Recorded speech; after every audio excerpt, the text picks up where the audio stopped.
तो भागवत सुख सफलता से ऊपर आपको सार्थकता प्रदान करती है, क्योंकि सार्थकता का पैमाना है कि जीवन में धर्म हो, अर्थ हो, काम हो और मोक्ष हो।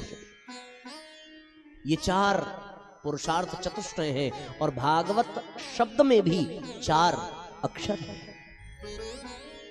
एक अक्षर भ, दूसरा ग, तीसरा व और चौथा त।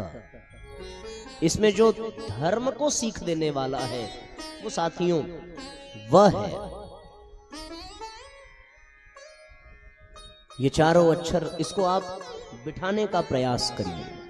धर्म, अर्थ, काम और मोक्ष। आत्मा के लिए मोक्ष चाहिए, तन के लिए काम चाहिए, बुद्धि के लिए अर्थ चाहिए और मन के लिए धर्म चाहिए। तन के लिए काम, काम का तात्पर्य इच्छा, डिजायर, महत्वाकांक्षाएं, सुख सुविधाएं। ये किसको जरूरत है? इनकी जरूरत शरीर को है। तो तन के लिए काम, काम यानी केवल वासनात्मक भाव नहीं, काम यानी इच्छा, कामना, जिज्ञासा, ये सब शरीर के लिए कल्याणकारी है। अर्थ, अर्थ की आवश्यकता किसको है? बुद्धि को है। बुद्धि अर्थोपार्जन में लगती है। धर्म मन के लिए, मन को धर्म से बांध करके रखना, और आत्मा के लिए मुक्ति, मोक्ष। अभी आपका मन करेगा कि लेट जाएं, पर यदि आपका मन धर्म से बंधा होगा तो आप अपने मन को समझा लेंगे कि भाई 2-4 घंटे की बात है, कथा में बैठे, यहां लेट नहीं सकते, बातचीत नहीं कर सकते। इसका मतलब आपका मन यहां धर्म से बंधा हुआ है। तो धर्म का तात्पर्य कर्तव्य से है। मन को कर्तव्य में लगाना, मन को जिम्मेदारियों में लगाना। और अर्थ, अर्थ का तात्पर्य केवल पैसे से नहीं है। अर्थ का तात्पर्य यश, यश, ऐश्वर्य, ये सब भी अर्थ में ही आते हैं। एक एसेट्स यानी सुविधाएं, ये सब भी अर्थ के ही अंग हैं। कभी कभी पूर्वजों के नाते हमारे बहुत सारे काम हो जाते हैं। एकदम से आप कहीं हैं, आपका कोई काम फंसा है, वो हो नहीं रहा है, तब तक परिचय मिला कि हाँ भाई स्वर्गीय फलाने के आप पुत्र हैं। अच्छा अच्छा, उनके हैं, अरे उनसे तो हमारा बड़ा अच्छा संबंध था, उनके पुत्र होने के नाते काम हो गया। ये भी अर्थ के ही अंतर्गत आता है। ये भी एक सुविधा है, एक एसेट्स है ये। तो अर्थ का तात्पर्य केवल पैसे से नहीं है। और बुद्धि के लिए अर्थ आवश्यक है, मन के लिए धर्म आवश्यक है, तन के लिए काम आवश्यक है। अगर काम नहीं होगा तो हम अपने शरीर को अन्न, जल, सुख, सुविधा, संसाधन नहीं देंगे। ये सब होना चाहिए। और फिर आत्मा के लिए मुक्ति आवश्यक है।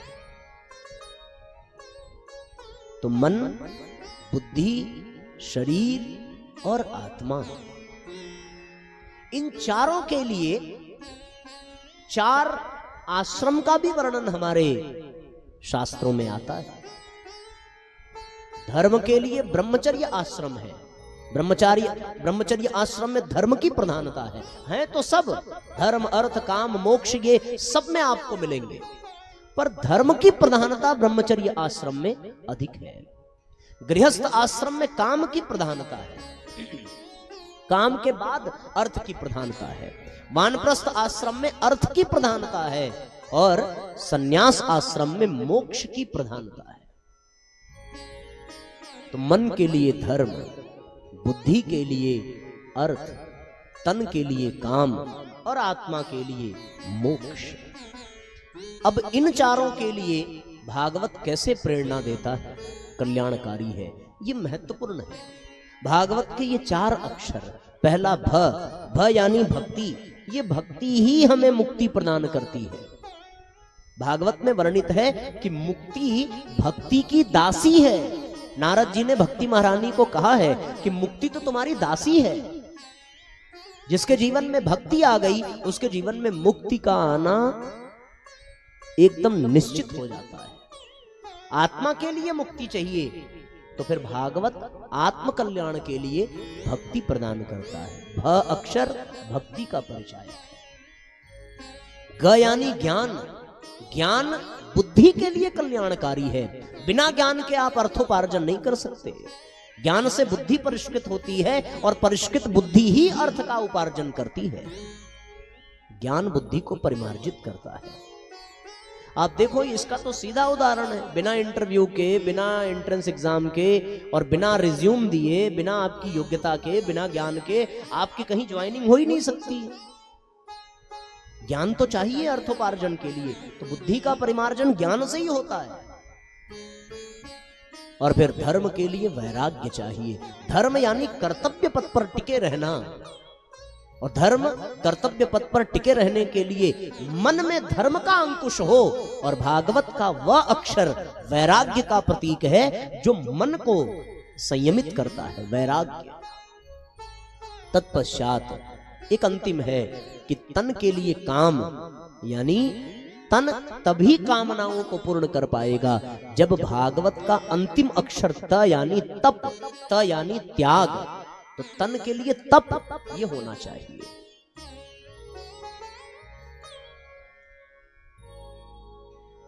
ज्यादा क्लिष्ट तो नहीं हो रहा है ना? फिर से एक बार समझ ले हम लोग। बस इतनी सी बात कही है कि जीवन सार्थक, और सार्थक होने के लिए सुख और सफलता से ऊपर उठना पड़ेगा। सार्थक जीवन को ही श्रीयुक्त कहते हैं, इतनी बात हुई थी। और सार्थकता का पैमाना है कि ये 4 पुरुषार्थ हो, धर्म अर्थ काम मोक्ष। और ये चारों ही 4 आश्रमों में प्रधान रूप से दिए जाते हैं। और ये 4 जीवन के 4 तत्वों को विकसित करते हैं। मोक्ष आत्मा के लिए, काम शरीर के लिए, बुद्धि के लिए अर्थ, और मन के लिए धर्म। तो धर्म अर्थ काम मोक्ष मन बुद्धि शरीर और आत्मा के लिए ये भागवत प्रदान करने वाली है। भागवत का भ अक्षर भक्ति आत्मा के लिए है जो आत्मा को मुक्ति दिलाती है। ग अक्षर ज्ञान ये बुद्धि को अर्थ दिलाता है। वह अक्षर वैराग्य ये मन को धर्मयुक्त बनाता है। और त अक्षर तप त्याग ये शरीर को कामना इच्छा और भावना से युक्त करता है। बस इतनी सी बात है। तो ये भागवत भक्ति ज्ञान वैराग्य तप जब ये जीवन में आ जाएगा तो जीवन में धर्म अर्थ काम मोक्ष की प्राप्ति हो जाएगी, जीवन सार्थक बनेगा। और फिर हम कह सकते हैं कि श्रीमद् भागवत के श्रवण लाभ से हम अपने जीवन को श्री युक्त बना सके। इसलिए साथियों, ये कथा मनोरंजन के लिए नहीं है। इन कथाओं में बहुत गूढ़ रहस्य है, और ये गूढ़ रहस्य हमारे कल्याण के लिए ही है। सुख देने के लिए ये कथा नहीं है। कथा में नृत्य करने से, कथा में नाच गाना करने से, बहुत बड़े बड़े टेंट लगा लेने से, बहुत व्यवस्थाएं जुटा लेने से सुख मिलेगा। आयोजन में कोई व्यवधान नहीं आया, सफलता मिल जाएगी, पर वो आयोजन अभी भी श्रीहीन ही कहा जाएगा। क्योंकि श्री युक्त तो तब होगा ना जब वो जीवन को सार्थकता प्रदान कर ले। और सार्थक जीवन वही है जिसमें केवल धर्म हो, उसको सार्थक नहीं कहेंगे। धर्म भी हो, अर्थ भी हो, काम भी हो, और अंत तो गत्वा मोक्ष भी हो। जिसके जीवन में धर्म अर्थ काम ये मोक्ष के पहले आया है। धर्म अर्थ काम मोक्ष, पहले धर्म, धर्म से युक्त ब्रह्मचर्य आश्रम में धर्म की साधना कराई जाती है।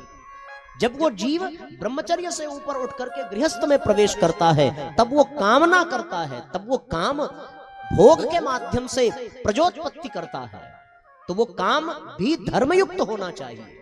और उसके बाद काम से भी पहले अर्थ है, तो अर्थोपार्जन भी धर्म से युक्त होना चाहिए। धर्म से युक्त अर्थ उपार्जन करने वाला और धर्म से युक्त काम का सेवन करने वाला ही मोक्ष का अधिकारी होता है। इसमें कोई दो राय नहीं। भगवान भी जब अवतार लेकर के आते हैं, अभी भगवान की हम कथा सुनेंगे उनके अवतरण की, तो कथा ऐसी ही है। और गोस्वामी जी ने लिखा है कि विप्रधेनु सुर संत हित लीन मनुज अवतार। ये चार ही के कारण भगवान अवतार लेते हैं। और ये विप्र यानी ब्राह्मण, धेनु यानी गाय, सुर संत, सुर यानी देवता, संत यानी गुरु, इन चारों के लिए ही तो भगवान अवतार ले रहे हैं। और ये चार दे क्या रहे हैं? विप्र, धर्म, धेनु, अर्थ, सामंजस्य बिठाइए, काम, सुर, मोक्ष, संत। संत की कृपा से मोक्ष का मार्ग मिलता है, देवताओं की कृपा से कामना की पूर्ति होती है, और गौ की कृपा से पशुपालन अर्थ उपार्जन का एक बहुत बड़ा माध्यम था किसी जमाने में, आज भी है ग्रामीण क्षेत्रों में। धेनु यानी अर्थ के लाभ के लिए धेनु, और विप्र यानी धर्म का मापदंड सिखाने वाला। तो विप्र धेनु सुर संत हित, ये विप्र धर्म सिखाता है, धेनु अर्थ का उपार्जन कराती है, सूर्य कामनाओं को पूर्ण करते हैं, और संत मोक्ष को प्रदान करते हैं। तो भगवान इन्हीं के कल्याण के लिए आते हैं कि यदि इनका कल्याण हो गया तो फिर समाज में ये धर्म अर्थ काम मोक्ष की श्रृंखला बनेगी, और जिसके जीवन में ये चारों आ गया उसके जीवन में सार्थकता आ जाएगी, फिर तो उसका जीवन श्री युक्त हो गया। और श्री युक्त करना ही जीवन का परम लक्ष्य है।